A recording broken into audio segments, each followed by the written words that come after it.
Graças a Paz do Senhor Jesus. Amém. Amém. Atmosfera muito bacana, comunhão.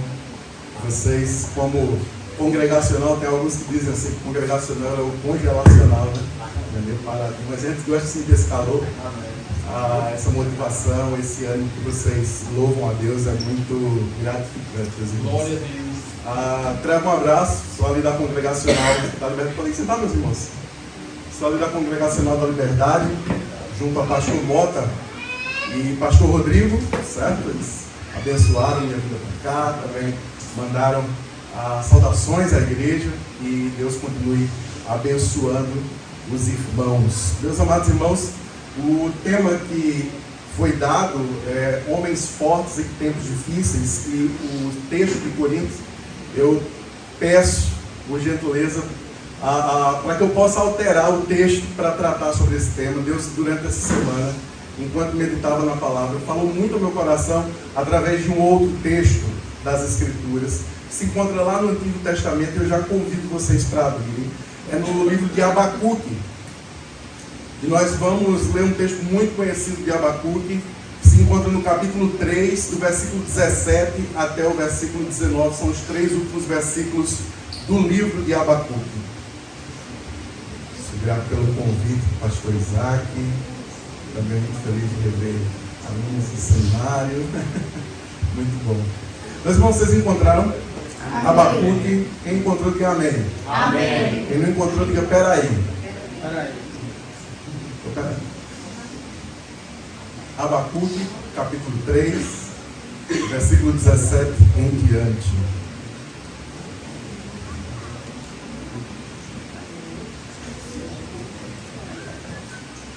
Vamos ler a palavra do Senhor? Amém. Fique de pé, em reverência à palavra do Senhor, assim como é costume de vocês, mas principalmente com o coração e com a mente reverente. Amém. As Escrituras serão lidas e ela é muito maior que nós. Muito maior que nós. Quem aqui está cansado? Cansado, tá? Quem aqui tem frustrações no coração, dificuldades para vencer, situações em que você talvez não esteja vendo muita saída?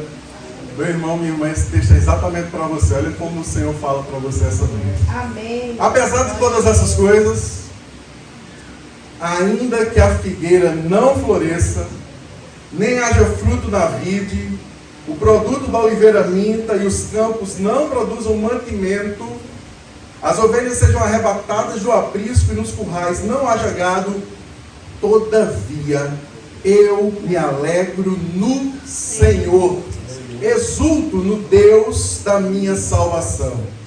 O Senhor Deus é a minha fortaleza e faz os meus pés como os da corça e me faz andar em lugares altos.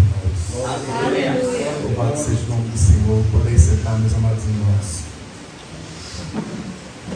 Meus queridos, na vida nós certamente enfrentaremos crises que abalam nossas estruturas. Isso não é uma palavra pessimista, mas é na verdade algo que expressa a realidade do nosso dia a dia. Nós passaremos por momentos altos, momentos em que as coisas estão muito bem, mas também existem vales durante o decorrer de nossa vida, em que nós precisamos entender que nessa esfera de existência tudo é frágil e incerto. Pergunte a si mesmo: e se de repente sumisse seu sustento, sumisse seu emprego, sumisse sua saúde? O que é que restaria no seu coração? Será que o seu coração tem colocado nessas coisas a confiança, a segurança, no qual você motiva você a seguir no seu dia a dia? O profeta Abacuque, do texto que nós acabamos de ler, foi um homem que viveu em tempos incrivelmente difíceis.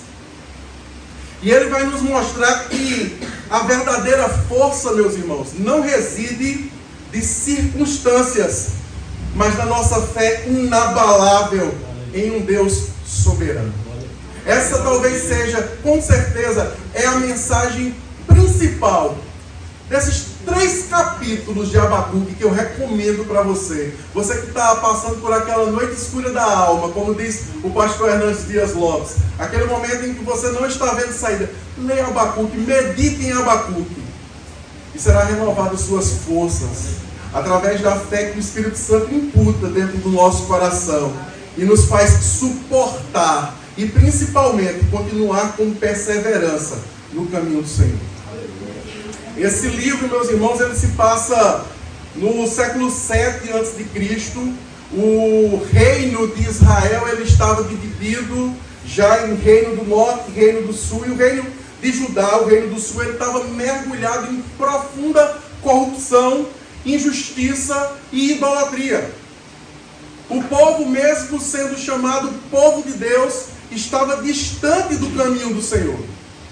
E o profeta Abacuque começa o seu escrito, a sua profecia, completamente indignado contra o Senhor. Às vezes a gente só conhece o cântico que nós acabamos de ler, que é uma oração que é transformada em um cântico. Todavia eu me alegrarei no Senhor. O profeta está expressando a sua alegria, mas se você entender o contexto no qual Abacuque está passando, você vai com certeza extrair aplicações ainda mais valiosas desse texto sagrado. Eram tempos difíceis.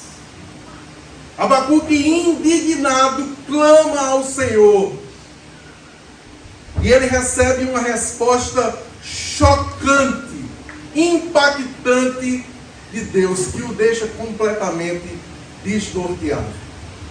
Abacuque, ele escuta do Senhor que para esse povo que estava afundado em idolatria, mergulhado em depravação, haveria de vir juízo sobre o seu povo.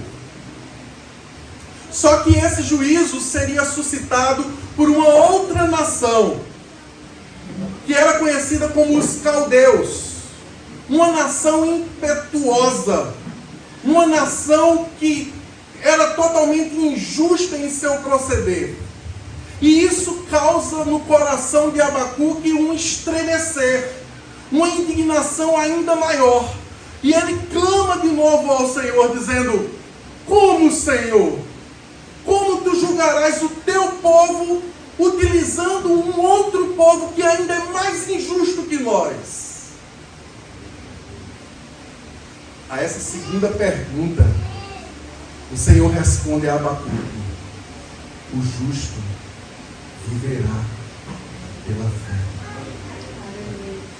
O que o Senhor está comunicando a Abacuque é que tanto eles quanto vocês chegará o dia de ajustar as contas.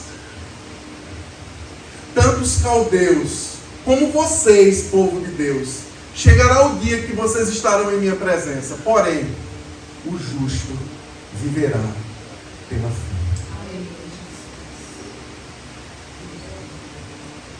Com isso, meus irmãos, eu quero que vocês reflitam sobre essa mensagem, dando ênfase a um ponto.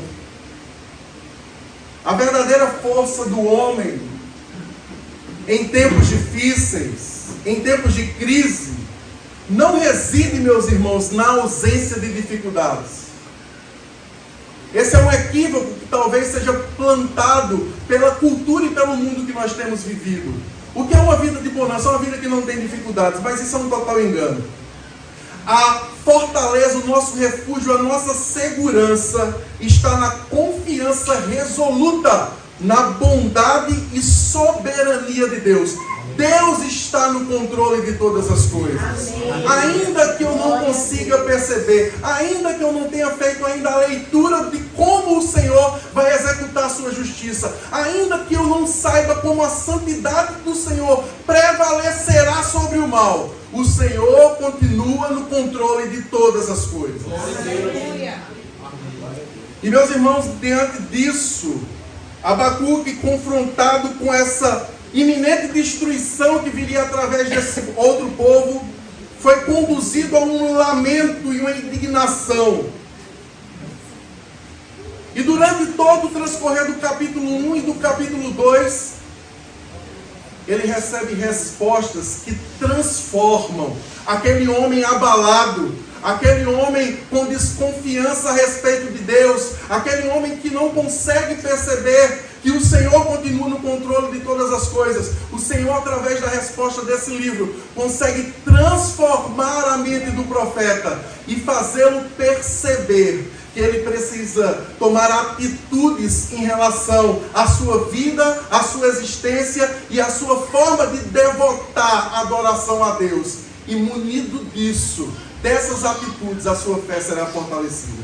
E eu quero ver com vocês pelo menos 4 atitudes que nos fortalecem. 4 atitudes que nos fortalecem. Porém, 4 atitudes que só podem ser tomadas se você hoje tu falar uma coisa para o seu coração. Não há nenhum bem mais precioso no meu coração do que a fé que o Senhor me deu. E é nela que eu me segurarei, é nela que eu abraçarei, é ela que será o refúgio da minha alma.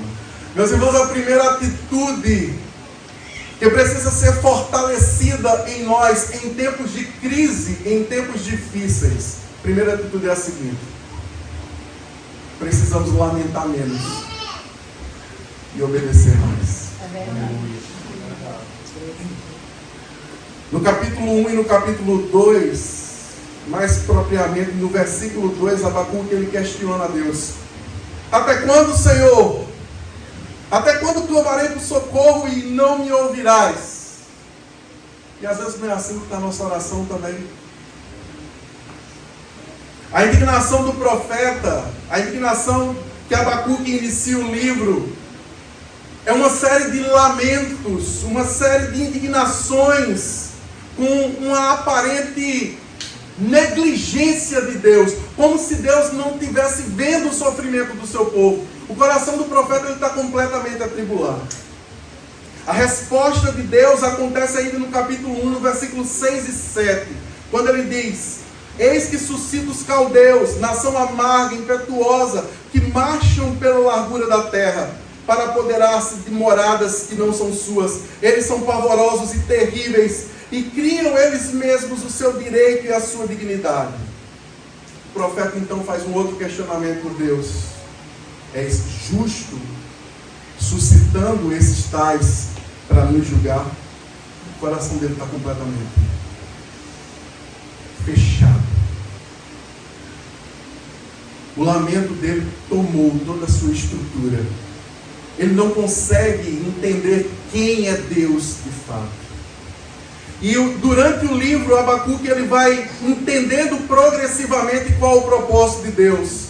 O propósito de mostrar para o seu povo que desde os tempos mais longínquos, desde quando ele trouxe sobre a terra a sua graça, a forma de nós alcançarmos e sermos banhados por essa graça é através da fé. A fé, meus irmãos, não é uma obra. A fé é a confiança na obra de alguém. O homem forte, ele tem na sua fé, meus irmãos, um motivo para não viver estagnado no lamento. O homem forte, eu não estou dizendo que ele é um super-homem. Eu não estou dizendo que algumas coisas não vão nos balançar fortemente. Eu não estou dizendo que nós não vamos nos entristecer. Eu não estou dizendo que a gente não vai chorar em muitos momentos.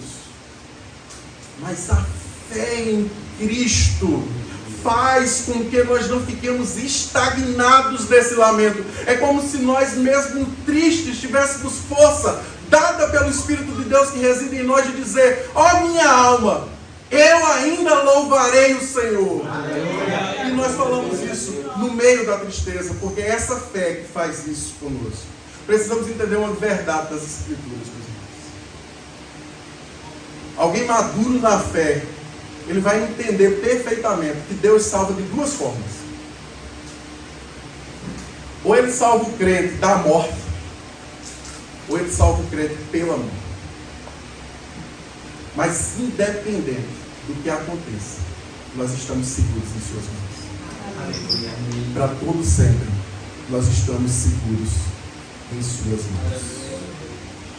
Meus irmãos, essa mesma fé, esse mesmo texto que nós encontramos em Abacuque, é defendido por Paulo em Romanos capítulo 1, versículo 17, Gálatas capítulo 3, versículo 11.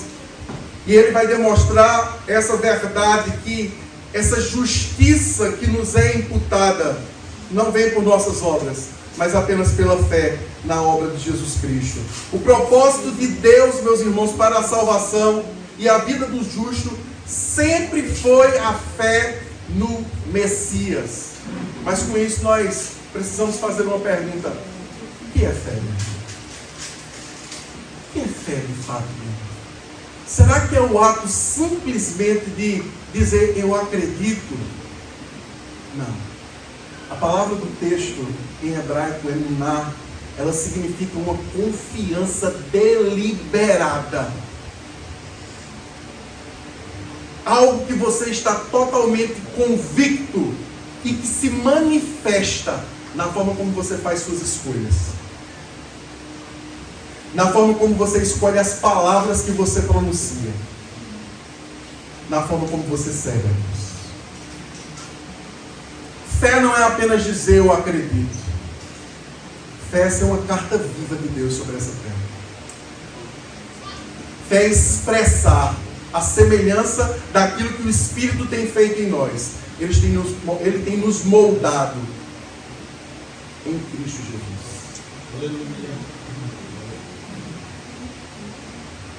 É desse contexto, meus irmãos, de lamento e indignação, mas de revelação de Deus a respeito da fé, que o profeta ele é conduzido do lamento à obediência.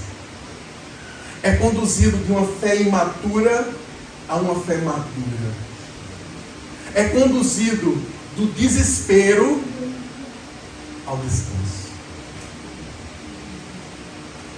É preciso que nós tomemos também essa atitude. Segunda atitude que quero compartilhar com vocês, encontra-se no versículo 17 desse cântico. Aqui Abacuque ele já entendeu o propósito de Deus e ele canta ao Senhor, descansa no Senhor, e ele diz no versículo 17: ainda que a figueira não floresça. Percebe que mudou?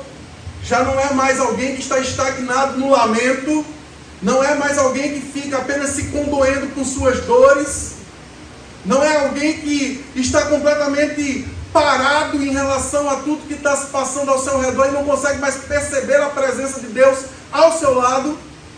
Ainda que a figueira não floresça, nem haja fruto na vide, o produto da oliveira minta, os campos não produzam mantimento, as ovelhas sejam arrebatadas do aprisco e nos currais não haja gado. Segunda atitude, meus irmãos: homens fortes, pessoas fortes, crentes fortes, não ignoram a realidade da crise, mas decidem confiar. Viver e ser cristão não é viver num mundo de conto de fadas, meus irmãos. Passar por uma crise não é estar em pecado. Nós passamos sim por dificuldades. Nós temos toda uma estrutura mundana que é contra os princípios que a gente vive e contra os princípios que a gente prega. Certamente no relacionamento com o mundo que nós vamos ter no nosso trabalho, na nossa escola, na forma que a gente vive, vão haver conflitos. Vão haver desgastes. Pessoas vão impetrar sofrimento sobre a nossa vida, simplesmente porque você é cristão. Fora isso, meus irmãos, os intempéries da vida. Esse corpo aqui, ele está corrompido pelo pecado. Ele vai adoecer. Ele vai morrer. Mas eu creio que em Cristo ele vai ressurgir. Aleluia. Glória a Deus. Em Cristo ele vai ressurgir. Então, meus irmãos, o que Abacuque ele faz? Ele reconhece a perda iminente. Ele reconhece a realidade de crise. Ele não minimiza o desastre. Ele não é aquele crente que simplesmente também está vivendo não fé, mas fideísmo. O que seria fideísmo? É a fé pela fé. Ele não sabe nem porque ele acredita. Ele reconhece que as coisas estão difíceis. Tem muito crente que parece que está passeando por um parque de diversão. Tem muito crente que infelizmente ainda não percebeu que nós vivemos em uma guerra espiritual. Nós vivemos em uma guerra espiritual contra o inimigo de nossas almas. Nós vivemos em uma guerra espiritual contra o sistema mundano. Nós vivemos em uma guerra espiritual contra nós mesmos.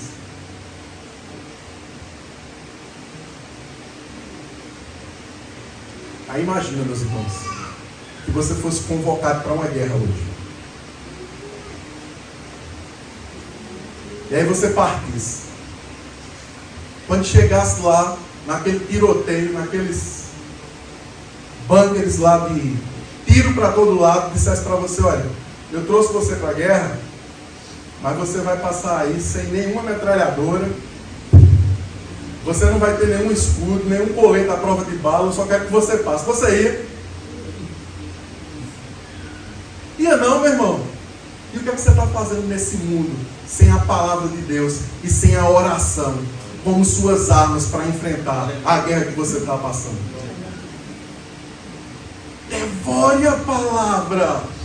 Ore com fervor. Ore até você ter vontade de orar. Amém. Mas não viva nessa guerra sozinho. Não tente passar por essa guerra sozinho. A Bíblia é tão maravilhosa, meus irmãos, que é o único livro que você vai conhecer que quando você lê, se você crê, o autor está do seu lado. Glória a Deus. Glória a Deus. Leia a palavra de Deus. Mas não leia apenas para cumprir tabela, não. Leia porque ela é preciosa. Leia porque ela tem os mananciais, as fontes da nossa vida. Aleluia. Leia porque ela traz para nós não apenas consolo e conforto, mas o confronto necessário para que a gente amadureça e seja cada vez mais fiel a Deus. Mas não só leia a palavra, não. Ore. Mas não ore sempre as mesmas orações, não. Porque a gente é um povo crente que fala muito de católico. Ah, porque o católico reza, e ele repete. Sua oração, como é que ela está? Repetindo. Não tem diferença com a reza. Ore com coração. Ore com sinceridade. Ore com humildade. O principal motivo para orar, sabe qual, meu irmão? Não é porque a gente precisa de alguma coisa, não. O principal motivo para a gente orar é porque a gente sente saudade de Deus. Você sente falta de Deus. Se você sente falta da presença dele, ore. Essas são nossas armas preciosas. Para que mesmo diante dessa realidade que a gente não pode ignorar, a gente entenda que tem duas verdades em relação ao sofrimento nesse mundo. A primeira verdade é que o sofrimento, ele não é para sempre. Aleluia. O sofrimento não é para sempre, meus irmãos. A segunda verdade é que o sofrimento, ele, mesmo sendo algo terrível e não desejado, se você tiver olhos bons e olhos puros, você vai perceber que Deus, na sua soberania, consegue utilizar desse momento tão mau para nos fazer aprender coisas que nós não aprenderíamos em nenhum outro momento da nossa vida.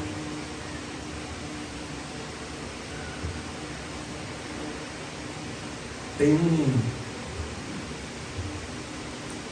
pastor, esqueci o nome dele agora, mas ele comenta algo bem interessante a respeito do sofrimento. Ele fala que certo dia ele teve um problema com sua família E uma pessoa que ele amava muito, muito mesmo, que ele era muito apegado, veio a adoecer com uma doença terminal. Claro que a gente vai se entristecer, claro que a gente vai se abalar. Só que ele dizia que nas orações que ele fazia, ele dizia assim: mas Senhor, por que comigo? Por que está acontecendo isso comigo? E ele questionava a Deus, por que isso está acontecendo comigo? Ele disse que em determinado momento veio à sua mente e ao seu coração a pessoa de Cristo crucificada. E ele sentia notoriamente algo no seu coração que perguntava assim para ele: por que não com você?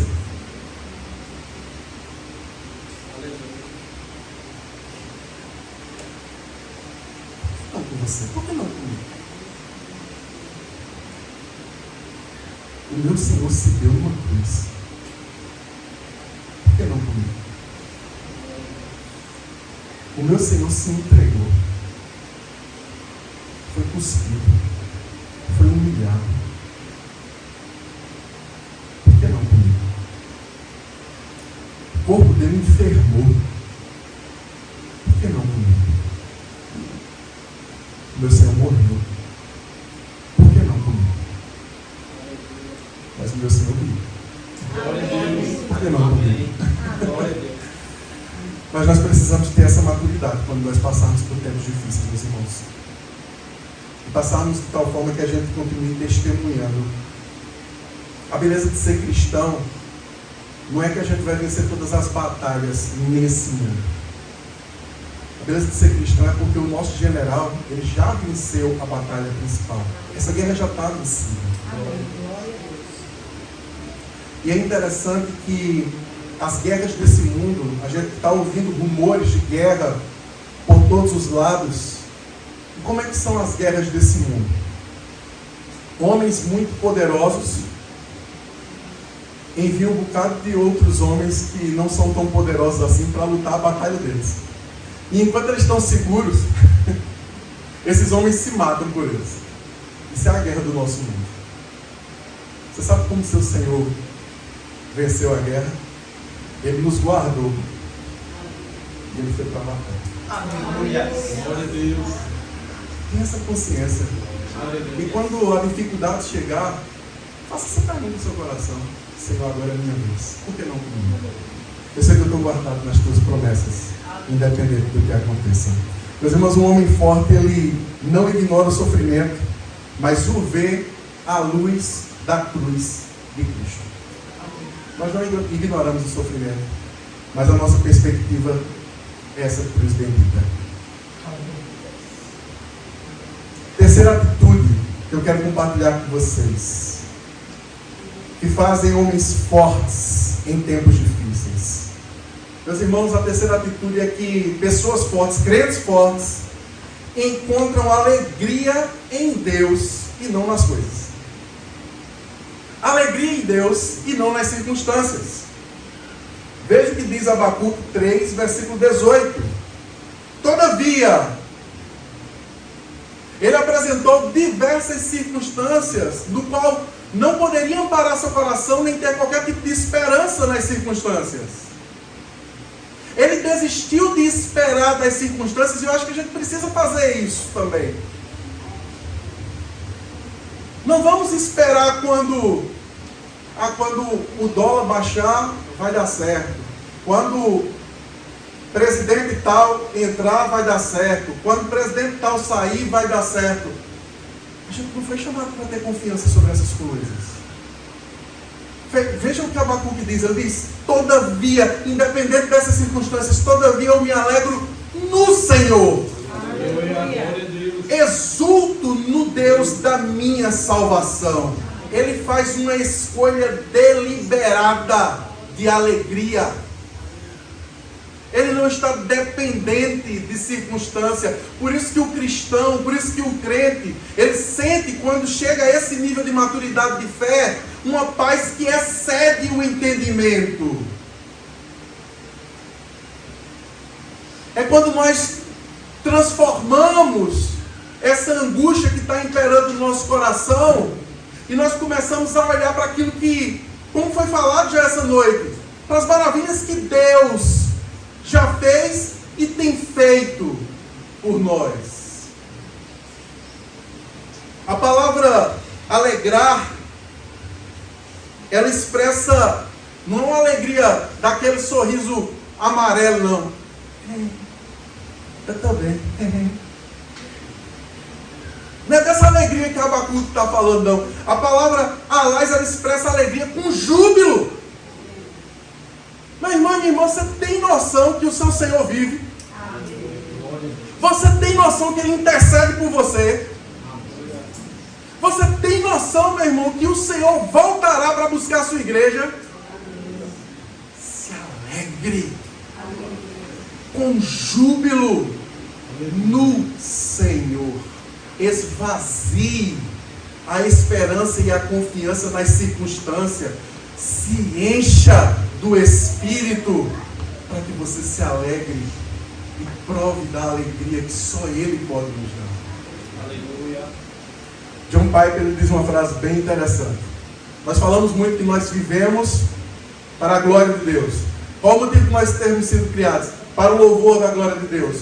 John Piper, ele diz: Deus é mais glorificado em nós quando estamos satisfeitos dele. Deus é mais glorificado em nós quando estamos satisfeitos nele. É a atitude, meus irmãos, de encontrar alegria em Deus e só em Deus. Quarta atitude que eu quero compartilhar com vocês, depois quero tirar algumas aplicações. Não sei nem como é que está meu tempo aí. Quarta atitude de crentes fortes. Ele encontra alegria, mas ele também encontra segurança e força em Deus. Versículo 19, Abacuque, ele diz: o Senhor Deus é a minha fortaleza. Perceba, ele já declarou que o Senhor é a sua alegria, mas agora ele também declara que o Senhor Deus é a fortaleza e faz os seus pés como os da corça e me faz andar altaneiramente em lugares altos.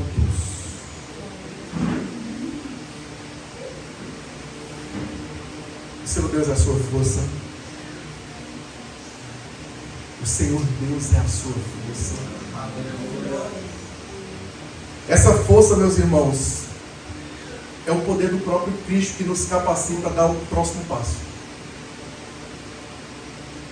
Essa força, meus irmãos, é a mesma que o apóstolo Paulo, em 2 Coríntios, versículo 9 e 10, ressoa para as tribulações que estão presentes, tentando sufocar o seu ministério e a sua vida. Ele diz assim: então ele me disse, a minha graça te basta, porque o poder se aperfeiçoa na fraqueza.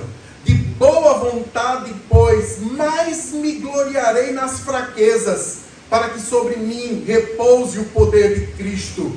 Pelo que sinto prazer nas fraquezas, nas injúrias, nas necessidades, nas perseguições, nas angústias, por amor de Cristo. Porque quando sou fraco, então é que sou forte. Porque quando eu sou fraco, quando eu saio de cena, quando o meu braço em que eu confiava, eu não confio mais apenas na força do meu braço, quando eu não confio na força do meu intelecto, quando eu saio de cena, aí é que eu sou forte, porque Deus entra em cena. Ele é a nossa força. Nós cantamos hoje: que diminua Ele, que Ele cresça, que diminua nós, para que Ele cresça. Essa é a segurança, meus irmãos, as atitudes que crentes, que não apenas decidiram falar que são crentes, mas decidiram viver como crentes, agir como crentes, ser crentes de fato, elas tomam em momentos de crise, em momentos de dificuldade. Lutero, ele tem uma frase muito interessante que eu queria compartilhar com você. Ele diz assim: talvez você esteja falando, mas eu não sei se eu tenho essa força, eu não sei porque estou totalmente destroçado. E aí Lutero dizia assim: quando eu olho para mim, eu não vejo como me salvar. Mas quando eu olho para Cristo, eu não vejo como me perder. Glória a Deus. Essa é a mensagem de Abacuque. Abacuque viveu muitos séculos antes de Cristo, mas o justo viveu pela fé de forma plena, cumprimento pleno dessa promessa, se deu em Cristo. Como se tem para nós. E diante disso eu quero trazer algumas aplicações importantes para que nós continuemos refletindo. A primeira é a seguinte, irmãos. Abandone a falsa ideia de uma fé sem perdas.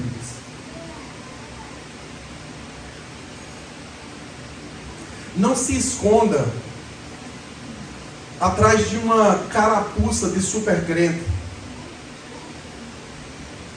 Não se esconda de uma caricatura de pessoa que vive a fé apenas nessas 4 paredes como sendo a pessoa mais forte do mundo. É natural que a gente tenha dúvidas no processo de maturação da fé. Muitos de nós fomos ensinados a acreditar que ter fé significa nunca questionar. E não é isso, meus irmãos. Abacuque, ele é profundamente honesto com Deus. Ele estava atribulado? Estava.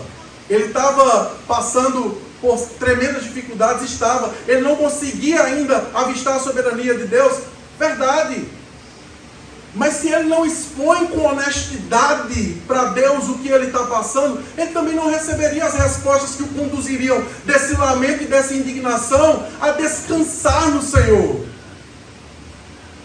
Então, meus irmãos, faz parte fazer perguntas, mas também faz parte uma coisa. Em Abacuque capítulo 2, versículo 1, ele também toma um posicionamento. Ele fala assim, ele faz o seu questionamento e aí ele diz para o Senhor: pôr-me-ei na minha torre de vigia, colocar-me-ei sobre a fortaleza e vigiarei, para ver o que Deus me dirá, e que resposta eu terei à minha queixa. A gente vai ter dúvidas, pergunte com honestidade, mas busque resposta no Senhor, espere resposta do Senhor, porque muitos têm dúvidas e têm se desviado da presença de Deus, têm o abandonado, têm procurado respostas em outros locais. Coloque na sua torre de vigia e espere a resposta do Senhor, e ela virá. Glória a Deus. Segundo, rejeite o desespero. Rejeite o desespero. Em vez de Abacuque se entregar ao desespero, ele adotou uma postura de buscar a Deus. Hoje nós temos uma doença que é considerada um dos maiores males do nosso tempo, que é a depressão. E ela tem, em muitos momentos, questões patológicas. Por exemplo, falta de hormônio que pode causar a depressão. Uma doença, como qualquer outra. Mas há muitas coisas também relativas à tristeza humana que tem causas espirituais. A gente só consegue dar a devida importância à fé em Deus quando a gente precisa abraçá-la e percebe que não tem. Não se entregue ao desespero. Paul Washer diz assim: a sua adoração a Deus, ela não é testada no tempo, ela é testada nas crises da vida. Abacuque, no capítulo 3, no versículo 16, antes do que a gente começou a ler, ele diz assim: ouvi, e o meu íntimo se comoveu, a sua voz tremeram os meus lábios, entrou a podridão nos meus ossos e os joelhos me vacilaram, pois em silêncio devo esperar o dia da angústia que virá contra o povo que nos acomete. Por mais que eles tivessem dificuldade, ele compreendeu que Deus haveria de julgar também o outro povo e que aquele que é justo estaria seguro em Deus. Não permita entregar-se ao desespero. Terceira aplicação, meus irmãos. Desliguem-se de confianças falsas. Se a sua segurança está baseada em coisas materiais, se prepare para o desapontamento.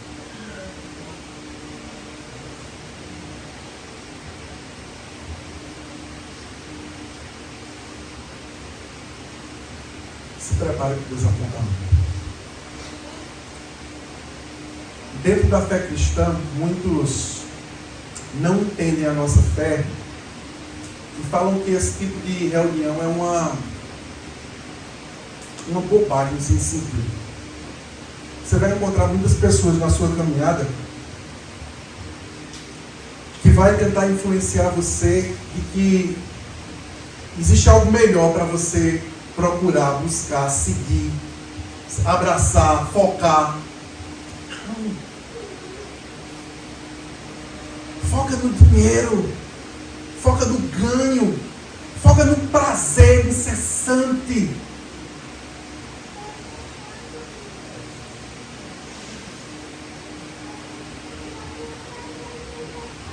Muitos que zoam da nossa fé, eles só precisarão de 5 segundos no inferno para com remorso se arrepender de todas as chances que tiveram de render seu coração a Jesus. Um dia eles passaram toda a eternidade dizendo: por que eu não abandonei esses caminhos? Por que eu não deixei esses caminhos? Por que eu não me voltei para Deus? Por que eu não aceitei Ele como Senhor da minha vida? Existe um missionário chamado Jim Elliot. O Jim Elliot, ele era um médico de sucesso. E ele decidiu, meus irmãos, abandonar a sua profissão para fazer missões transculturais. E o Jim Elliot, ele foi para fazer missões em uma tribo indígena muito afastada, que nunca tinha chegado o evangelho naquele local. E eles tiveram que ir com um pequeno avião, ele e um pequeno grupo, para se aproximar desses indígenas. E no primeiro momento eles foram recebidos bem acolhidos. E eles começaram a se aproximar deles, a tentar fazer contato com esses indígenas, e não perceberam que era uma cilada. A tribo indígena matou todos os missionários.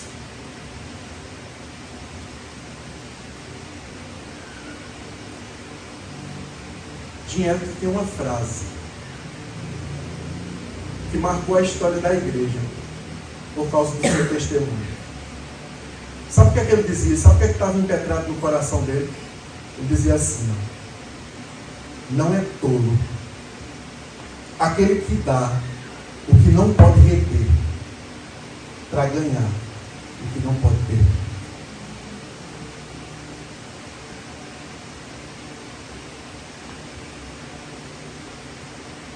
Dinheiro que tinha um filho, dinheiro que tinha uma esposa. Depois da sua morte, sua esposa foi para essa tribo indígena.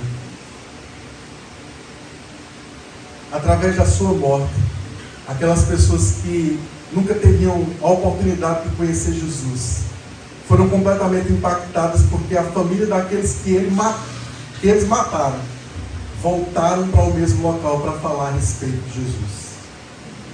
E aquela tribo foi ganha para Jesus. E aquele que matou Jim Elliot conheceu o filho de Jim Elliot, e da sua boca recebeu perdão pelo que ele fez, pois ele o fez no tempo da ignorância. Isso é fé, meus irmãos. Não é tolo aquele que dá o que não pode reter para ganhar aquilo que não se pode perder. Não é tolo. E por fim, meus irmãos, a principal mensagem desse confie na soberania de Deus. Confie na sua presença. Confie que em todos os momentos, seja a crise mais profunda que você passar, Deus continua no controle de todas as coisas. Deseje estar na presença dEle. Que seu conforto e sua segurança seja Ele. Eu me lembro de uma situação que eu vivi. Eu tenho duas filhas, a Rebeca e a Giovana. A Rebeca é a primogênita. E no tempo eu tinha só a Rebeca. E teve um dia, eu não me lembro bem o motivo pelo qual eu fui para o quarto dela para colocá-la para dormir. Eu acho que ela estava com medo de alguma coisa, não sei. E eu fui para o quarto dela. Ela estava doente. Ela estava doentezinha, ela ficou aquela manhãzinha, né? Aí eu fui para o quarto dela. E quando eu cheguei no quarto, eu sou bem pequeno, né, gente? Aí eu não quis deitar na mesma cama que ela. Eu coloquei ela, eu cobri Rebeca. Aí ela disse, pai, fica aqui comigo. Ela disse, eu vou ficar, meu filho. Aí eu coloquei um lençol no chão e eu me deitei para esperar ela dormir. Então eu me deitei. Quando deu uns 2 minutinhos, Rebeca se levantou, deitou no chão e me abraçou. Ela disse, pai, eu quero estar onde o Senhor está. E isso fala muito ao meu coração a respeito dessa confiança na soberania de Deus. Confiar na soberania de Deus, meus irmãos, é confiar que independente do local onde a gente está, mesmo que não tenha conforto, mesmo que não tenha aquilo que a gente reza como mais sagrado de necessidade, mas o melhor lugar continua sendo na presença dele, confiando nele, estando com ele, estando no centro da vontade dele. Dessa forma, a fé ela vai moldar nossas mentes, moldar nossos corações. E os tempos difíceis, meus irmãos, até eles serão testemunho para a glória de Deus. Essa é a mensagem que eu gostaria que pensássemos mais, refletíssemos mais. Posso orar com vocês? Amém. Deus, nós te bendizemos, nós te amamos de todo o nosso coração. Nós agradecemos porque Tu está no controle de todas as coisas. Nós nos regozijamos na Tua pessoa, Senhor, que tem o controle de todas as coisas. Tu, Senhor, é aquele que ordena e acontece. É aquele, Senhor, que tem autoridade, Pai amado. Não apenas para repreender mares e ventos, mas para dizer para o nosso coração, aquieta-te, e o nosso coração se aquieta em Tua presença. Então, Senhor, que Teu Espírito Santo continue falando ao nosso coração, continue falando a essa igreja, ao Teu povo, Senhor, espalhado por toda a face da terra. Quando muitos disserem, onde está o nosso Deus? Que nós possamos responder, Ele está no mesmo lugar, no trono, reinando para todo sempre. Em nome de Jesus. Amém. Quero agradecer novamente o convite. Que Deus continue abençoando, irmãos.